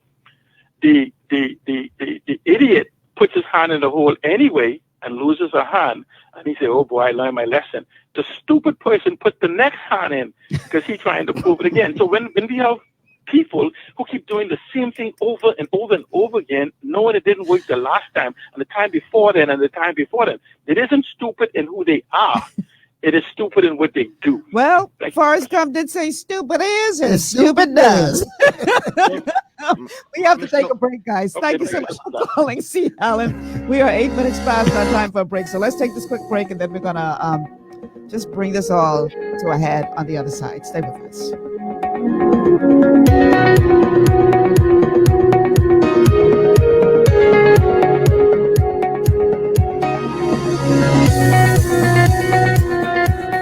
Bishop Denzel Road, General Superintendent and the Executive Council of the Highway Church of God, Bahamas, invites you to attend its 56th Annual General Convention under the theme, Arise, A Call to Duty.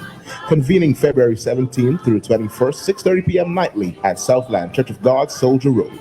Speakers include Bishop Denzel Rowe, Bishop Carvin Bain, Pastor Rakino Munker, Bishop Robert McPhee, and Bishop Eric Josie. There will also be a special midday oil and water service on Thursday, the 18th at 12 p.m. with Apostle Raymond Wells. That's the Highway Church of God, Bahamas' General Convention, February 17th through 21st, 6:30 p.m. nightly at the Southland Church of God. It's time to arise.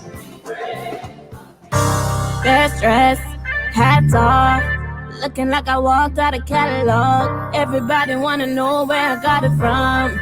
Catwalk, catwalk, catwalk, boutique, where we make fashion statements. Catwalk, boutique, where we make fashion statements. For the latest styles in women's clothing and accessories, visit Catwalk Boutique on Robinson Road East at the Helron Plaza. At Catwalk Boutique, we make fashion statements.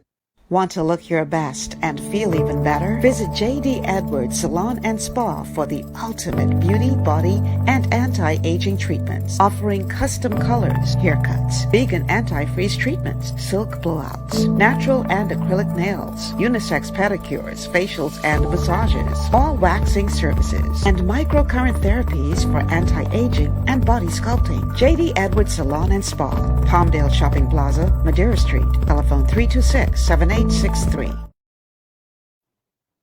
At the Gladstone Road Farmers Market, we provide you with the freshest produce, eggs, meat, and more. But what you don't see makes a difference too, like the care our farmers put into growing and raising that food for your family, the fewer miles that food travels from the farm to your plate, and the dollars you are keeping in our local community. Our open-air market is every Friday and Saturday. Come visit us, and be sure to look for the GPS-endorsed flyer. COVID-19 has affected all of us, but it won't stop us from serving you with a smile, even under the mask. Gladstone Road Farmers Market, home of fresh.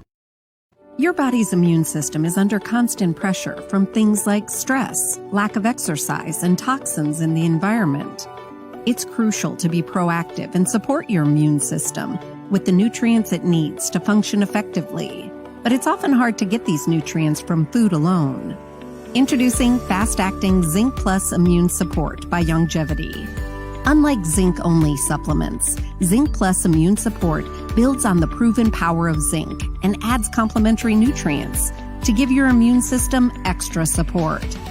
Vitamin D helps balance the effects of zinc, while our proprietary blend of natural fruit and root extracts provides the extra help your immune system needs to work against daily stressors. And we've included Youngevity's exclusive plant-derived minerals to give your body the minerals it needs, but can't get from food alone. And because Zinc Plus Immune Support is delivered in a great-tasting, sugar-free, berry-flavored lozenge, it encourages quicker absorption of all these nutrients into your body. Zinc Plus Immune Support. Zinc plus the extra support your body needs to promote a healthy immune system. To learn more, contact your Youngevity associate.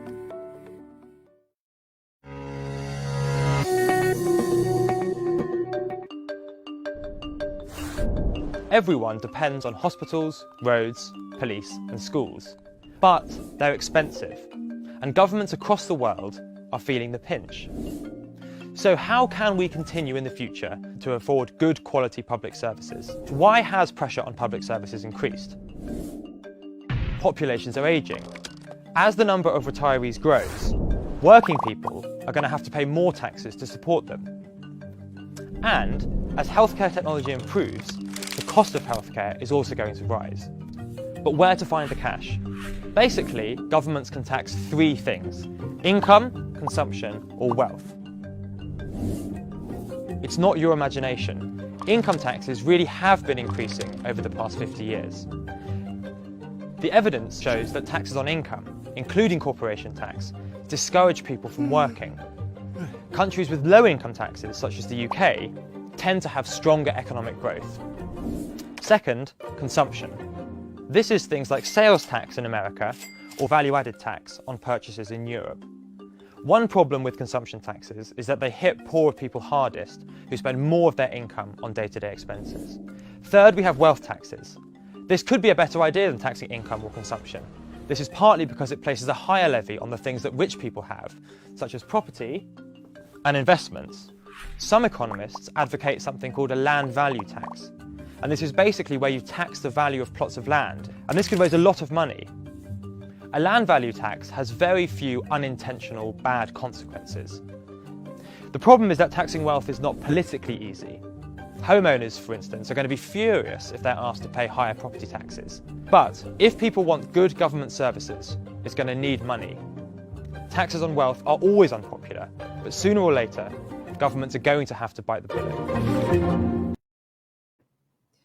All right, we are talking about taxation in the Bahamas. I'm calling this show Robin Hood in Reverse because the idea is that it seems that the wealthy are benefiting from the plundering of the poor, and our taxes are being used to do that. Now, we just saw that video from The Economist. Gentlemen, I want to get you in on this in terms of what that video suggested as it relates to the three types of taxation. Taxation on income, consumption, or wealth.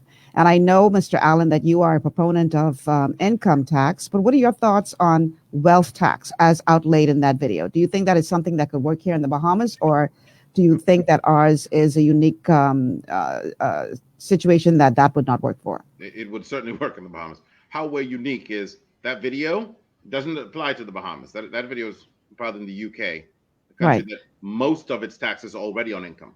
So when he says lower taxes on income help to propel the economy, you take into account that the UK isn't doing very well right now. Secondly, he's talking about lower income taxes. The UK, Right. the Lower, in essence, that income taxes already exist. So he's not talking about zero income tax, which is insane. Exactly.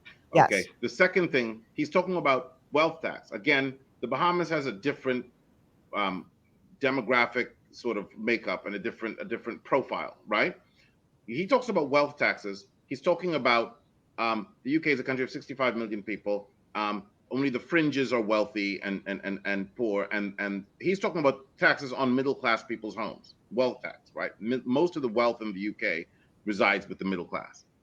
And the Bahamas is a different profile altogether. They have a very small population and a lot of very rich people, right, who have between them so much wealth in land, etc., property, that we would not have to extend deep into our middle class for wealth taxes in order to make a very, very large contribution, or very large increase to our tax yield.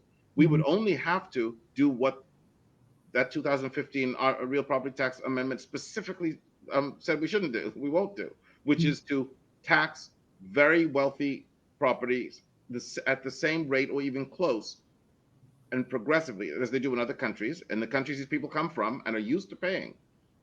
So in the Bahamas, wealth tax means real property tax, essentially. It doesn't mean capital gains. These things are relatively small. In the Bahamas, the biggest item of wealth tax would be tax on wealthy people's real estate. And that's where we fall behind dramatically. You mentioned at the beginning of the show that one letter from Lightfoot Key, when the government was rumored, I don't think they were going to do it, but it was rumored they were going to get rid of an actual cap, a cash cap, which means that the very wealthy people, in the case of somebody who owns a $10 million home in Lightfoot Key, is only paying about less than 0.25%, less than 0.5%, right, as a percentage, whereas somebody with a house in Golden Gates is paying 1.25%. So wealth taxes are would be ideal for a country like the Bahamas if we put more emphasis on making, and on top of that, you have to realize when Mr. Ingram repealed the Immovable Property Act in the Bahamas and let foreigners buy properties, that wasn't a move that was necessarily popular with the Bahamian population. Selling foreigners real estate in the Bahamas, allowing foreigners to have so much real estate holders in the Bahamas, is a controversial thing.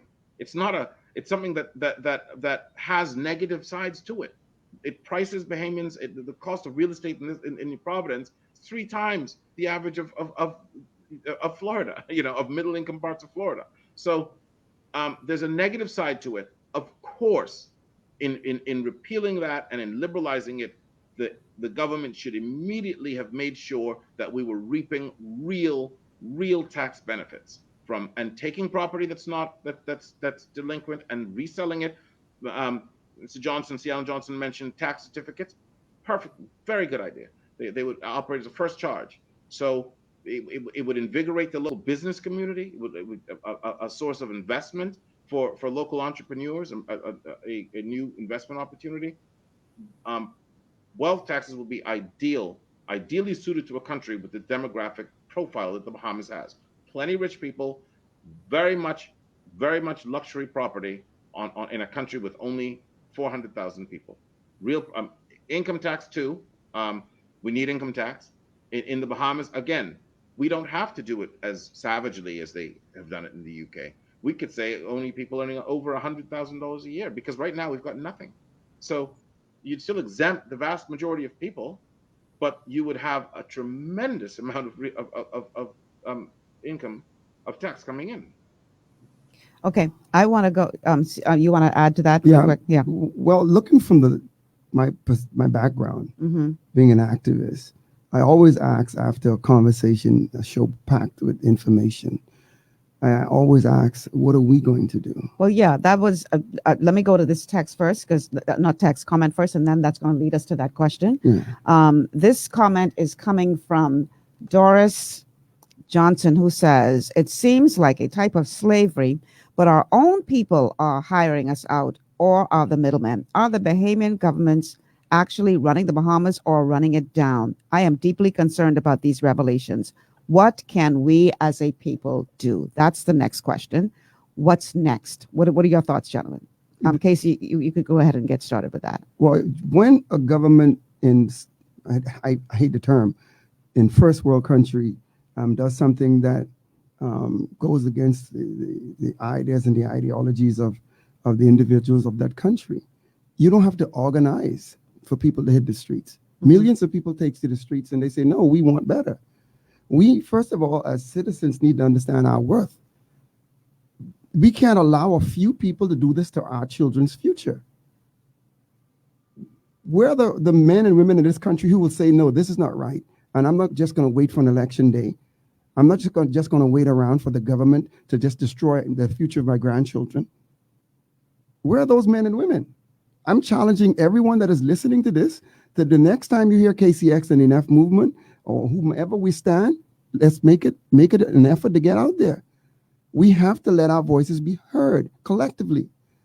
These are only men, and corporations are running countries now, and we cannot allow that to happen in a country that we call home. We pick on the Bay Street Boys, but we could deal with the Bay Street Boys. But now if we allow them to go global, we got corporations are going to be stepping in. You got the Pepsis and the Cokes are going to be coming in here, and we're going to lose everything. You know, this conversation, I'm having the conversation from the end game. I see where they want to take us, and I see this is the most important thing to stop. Now, when it comes to the solution is simple. We're a very young country. The country is so young, we can use the world as a manual. We don't need to wonder what taxation is best. There is a taxation that's working for the people now in terms of their natural resources, our geographical location. If you think about it, compared to none, we separate the old world from the new. They got to use us. They need more of us than we need of them. We don't need these treaties. But we need to, first of all, own something. We own absolutely nothing right now. There's no benefit of being a Bahamian. And we're losing it because we wait for 5 years to vote these same people in. One, Mr. Allen called stupid. We just waiting to run back to stupid.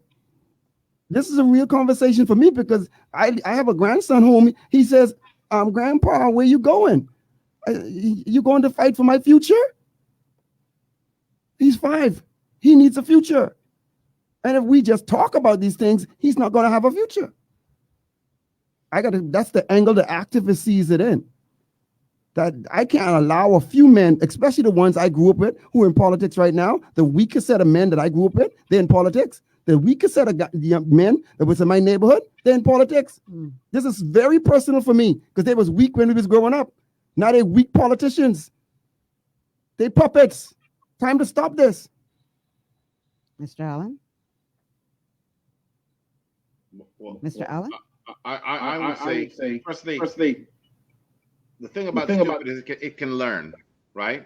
I mean, obviously, it's very frustrating to see these things happen over and over again. So you use strong language sometimes, but I do have some confidence in the ability of the political system, so long as the people are educated and know know the issues. And we're at a disadvantage when we have a mainstream media which either distracts us or itself doesn't know the issue, either intentionally distracts or itself doesn't know the issues. I think that it's important to talk to your representatives. I think that, again, if your representative is an FNM, I think you're wasting your time. But if your representative is an independent or a PLP, let them know that no, that isn't working for the Bahamas. No, let them know that when it comes to discussions of taxation, you want income tax on the rich.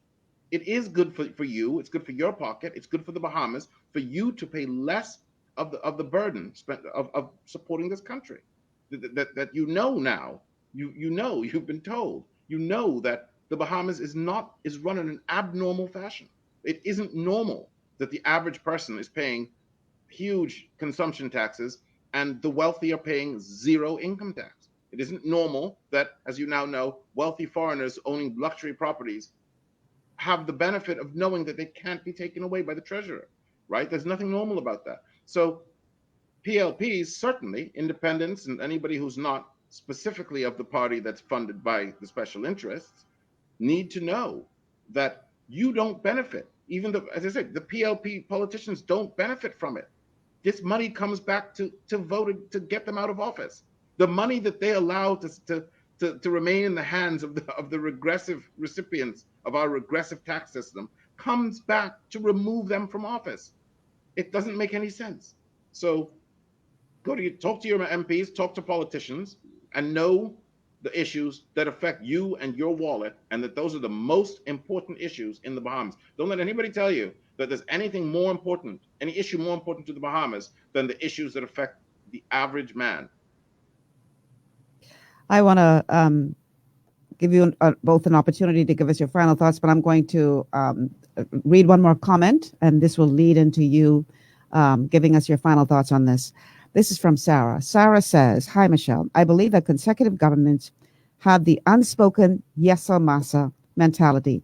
After all these years, they are still intimidated by the white men, which is why they never speak out or stand up for the rights or benefits of the masses. This is more evident when you consider the people they are negotiating with are most often the ones who have the gold, and he who has the gold makes the rules. So what Sarah is suggesting is that this goes beyond stupidity or evil. This just goes to who is controlling our economy, have been for generations, and whether you are on the side of stupid or evil, that's not going to change. What are your thoughts on that? Final thoughts for both of you. I'll give you each 1 minute because we're like 3 minutes left in the show. My 1 minute. I would say that no, I disagree. That I do agree that there's that mentality, but the people who they bow down to don't necessarily have any gold.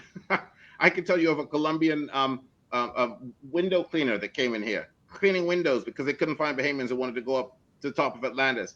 Ended up owning a company. The company was taking home $11,000 a month. The cleaning company in Atlantis, right? I'll tell you that. You can look it up. The people had his name on their. I brought it to the attention of the authorities. This is a foreigner. He's a window cleaner. How do you get this job? Well, had some deal with one of the foreign managers at the hotel, right? And the people in immigration were like, they treated him like he's some sort of above question because of their hang-ups and racial hang-ups and all the rest, right? This man didn't have any money, none at all, right? So it's not reality they're reacting to. They're reacting to what's in their heads. In the reality, the Bahamas is in a very strong position.